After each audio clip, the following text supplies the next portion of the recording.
Esta es una historia inspiradora. ¿Qué hubiera sido de ti si te rechazaran 12 veces? Si las dificultades de la vida se te atravesaran una tras otra. Tragedias familiares, una caída tras otra, una decepción tras otra. Rechazo tras rechazo, pero mantenerse resiliente en las visiones de su imaginación finalmente permitió a J.K. Rowling tocar lo más alto del éxito y demostrar que ese sueño en el que se sumergía en una oficina, en un tren o en cualquier lugar merecía ser compartido por millones de personas.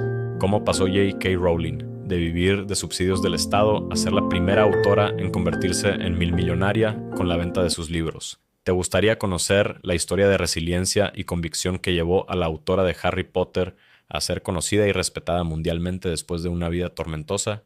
Joanne Rowling, más conocida como J.K. Rowling, nació en 1965 en Yate, Inglaterra.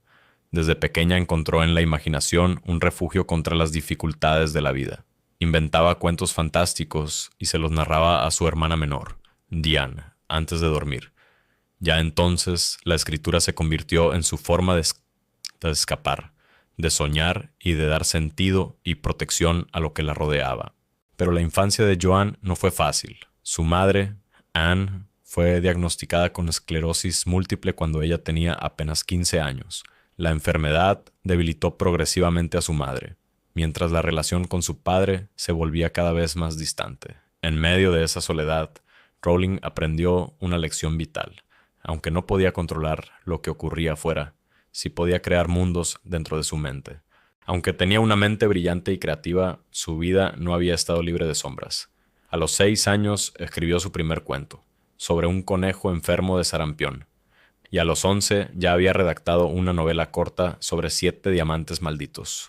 Por lo que en la adolescencia soñaba con estudiar literatura inglesa, pero sus padres la convencieron de elegir una carrera más práctica. Así ingresó a la Universidad de Exeter para estudiar filología francesa, una decisión que nunca la apasionó del todo. Después de graduarse, trabajó en empleos que la hacían sentir fuera de lugar, como secretaria. Ella misma confesó años después: era la peor secretaria del mundo. Me distraía escribiendo historias en lugar de atender el teléfono. Fue en 1990, mientras viajaba en un tren de Manchester a Londres, que ocurrió uno de los momentos clave de su vida. El tren sufrió un retraso de 4 horas, y en medio de esa espera apareció en su mente la imagen de un niño flaco, con gafas redondas y una cicatriz en la frente, que no sabía que era mago. Ese niño era Harry Potter. Ese mismo año, 1990, su madre falleció tras una larga batalla contra la esclerosis múltiple. Para Joanne fue un golpe devastador. No había podido contarle nada de la historia que comenzaba a construir en su mente. La ausencia de su madre influyó profundamente en la saga. Harry es huérfano porque Rowling conocía de primera mano la pérdida de un ser querido. Escribir sobre la muerte de los padres de Harry fue mi forma de procesar la muerte de la mía, declaró años más tarde. En 1992, buscando empezar de cero, se mudó a Oporto, Portugal, para trabajar como profesora de inglés. Allí conoció a un periodista portugués con el que se casó y, en 1993, dio a luz a su hija Jessica. Sin embargo, el matrimonio fue breve y difícil. Acabó en separación y, según se sabe, con episodios de violencia. Con su bebé en brazos y una maleta llena de manuscritos inacabados, Rowling decidió regresar a Escocia. Tenía 28 años y el mundo parecía derrumbarse a su alrededor. Se había convertido en madre soltera, sin trabajo estable, sin apoyo y con apenas recursos económicos. De vuelta en Edimburgo, su situación era precaria. Vivía de subsidios del Estado, en un departamento pequeño y frío, donde a veces no podía pagar la calefacción. En entrevistas posteriores, confesó que cayó en una profunda depresión clínica. Llegó a pensar en el suicidio. Esa etapa quedó reflejada en sus libros a través de los dementores, criaturas que absorben la felicidad y sumen a sus víctimas en la desesperanza, inspiradas en sus propios sentimientos de vacío. Sin embargo, a pesar de la tristeza, había algo que la mantenía viva: la escritura. Rowling escribía en cafeterías de Edimburgo como The Elephant House. Compraba un café y se quedaba horas escribiendo mientras su hija dormía en el cochecito. En 1995 logró terminar el manuscrito de Harry Potter y la Piedra Filosofal. Lo envió a diferentes editoriales y fue rechazado 12 veces. Las respuestas eran siempre negativas. Es demasiado largo, los niños no lo entenderán, los libros infantiles no generan dinero. Una editorial incluso sugirió que buscara un trabajo más realista, pero ella nunca se rindió. En 1996, Bloomsbury aceptó publicarlo. La decisión final se debió a un detalle curioso. La hija de 8 años de uno de los directores leyó el primer capítulo y pidió seguir leyendo. Ese entusiasmo infantil convenció a la editorial. En 1997, Harry Potter y la Piedra Filosofal fue publicado. Lo que empezó como una tirada modesta se convirtió en un fenómeno. El libro se difundió rápidamente de boca en boca.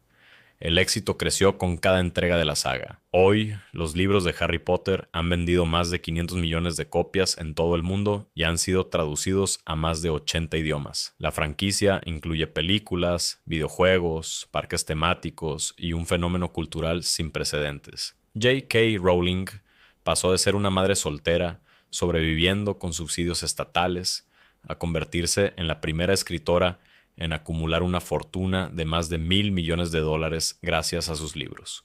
Su historia demuestra que la perseverancia puede convertir lo imposible en realidad y que, a veces, los mayores sueños nacen en los momentos más oscuros. Cuando J.K. Rowling habla de su vida antes de Harry Potter, lo hace con una honestidad brutal. Yo era el mayor fracaso que conocía. No es una frase literaria, era su realidad.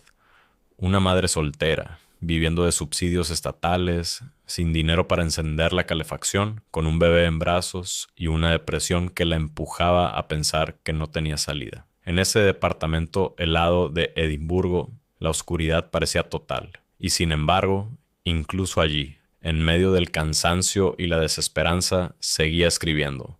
No en una oficina cómoda, no en un estudio iluminado, sino en cafeterías, con una taza de café enfriándose frente a ella y su hija durmiendo en un cochecito. Esa mujer, que sentía que ya no tenía nada, descubrió que todavía le quedaba lo más poderoso, una historia que contar. La misma depresión que la atormentaba, ella la transformó en los dementores, criaturas que se alimentan de la alegría. La muerte de su madre, ese vacío insoportable, lo convirtió en la herida que marcaría la vida de Harry Potter.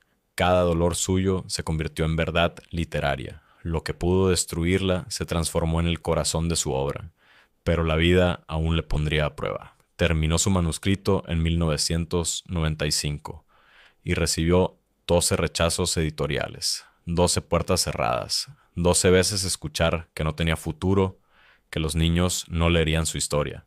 Cualquiera hubiera desistido, ella no. Y cuando finalmente una editorial pequeña, Bloomsbury, aceptó publicarlo, no fue por un análisis de mercado ni por un gran experto en literatura. Fue por la reacción sincera de una niña de 8 años, hija del editor, que pidió seguir leyendo. Una niña que creyó en Harry antes que el mundo. El contraste es casi irreal. De ser una madre soltera que no podía pagar su renta, pasó a convertirse en la primera escritora en la historia en acumular una fortuna de más de $1.000 millones solo por sus libros. Hoy, con más de 500 millones de copias vendidas, traducidas a más de 80 idiomas, J.K. Rowling no solo creó una saga, creó un fenómeno cultural que marcó a generaciones.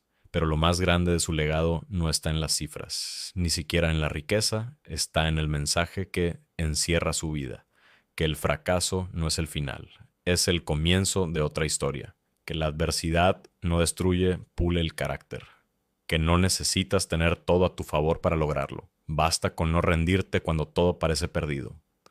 La mujer que creía que era el mayor fracaso que conocía, se convirtió en la autora más leída del planeta. La que no tenía nada, lo ganó todo. La que escribió para salvarse a sí misma, terminó salvando la imaginación de millones de personas. Su vida nos recuerda que la magia más poderosa no está en los hechizos ni en las varitas. Está en la resiliencia humana. Porque si Rowling nos enseñó algo con su historia, es que no importa cuán oscura parezca la noche, siempre podemos elegir encender la luz. Si te ha gustado este video, por favor suscríbete y dale me gusta. Y por favor cuéntanos en comentarios. ¿Y a ti quién te ha inspirado?